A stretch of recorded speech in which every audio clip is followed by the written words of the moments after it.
ഇന്ന് നമ്മളെല്ലാവരും ശ്രീകൃഷ്ണ ജയന്തി ആഘോഷിക്കുകയാണ്. ആരാണ് ശ്രീകൃഷ്ണൻ? നോക്കൂ, ശ്രീകൃഷ്ണ ഭഗവാന്റെ രൂപത്തിലൂടെ തന്നെ നമുക്ക് കാണിച്ചു വെച്ച് തരുന്നുണ്ട് ആരാണ് ശ്രീകൃഷ്ണ ഭഗവാൻ.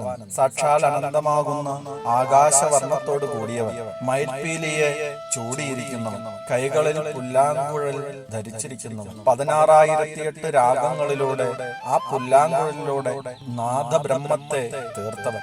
നോക്കൂ, ആ ഭഗവാന്റെ രൂപത്തിലൂടെ തന്നെ നമുക്ക് പറഞ്ഞു തരുന്ന കാര്യമാണ് പ്രകൃതി പുരുഷ സങ്കല്പം എന്നത്. സാക്ഷാൽ പ്രകൃതിയാണ് മയിൽപീലി എങ്കിൽ ഭഗവാന്റെ അനന്തമായിരിക്കുന്ന നീലവർണ്ണം തന്നെ പുരുഷ സങ്കല്പമാണ്, പരമാത്മ സങ്കല്പമാണ്. ആദിമനാദമായ ഓംകാരനാദവും ആ നാദബ്രഹ്മത്തിലൂടെ ഒഴുകിയിറങ്ങിയ രാഗങ്ങളും പുല്ലാങ്കുഴലിലൂടെ നമുക്ക് കാണിച്ചു തരും. ആ ഭഗവാന്റെ ജീവിതം തന്നെ ഒരു മനുഷ്യൻ എങ്ങനെയായിരിക്കണമെന്ന് പറഞ്ഞു തരികയായിരുന്നു. ജനിച്ചത് കാരാഗൃഹത്തിലാണ്. ജനിക്കുന്നതിന് മുന്നേ സ്വന്തം സഹോദരന്മാർക്ക് ഘാതകനായി തീർന്നവൻ, അവരുടെ കൊലയ്ക്ക് കാരണമായി തീർന്നവൻ എന്ന ചീത്തപ്പേരോടുകൂടി ജന്മം കൊണ്ട ഭഗവാൻ കാരാഗൃഹത്തിൽ ജനിച്ച് അവിടെ നിന്ന് എങ്ങനെയോ രക്ഷപ്പെട്ട് അമ്പാടിയിലെത്തി.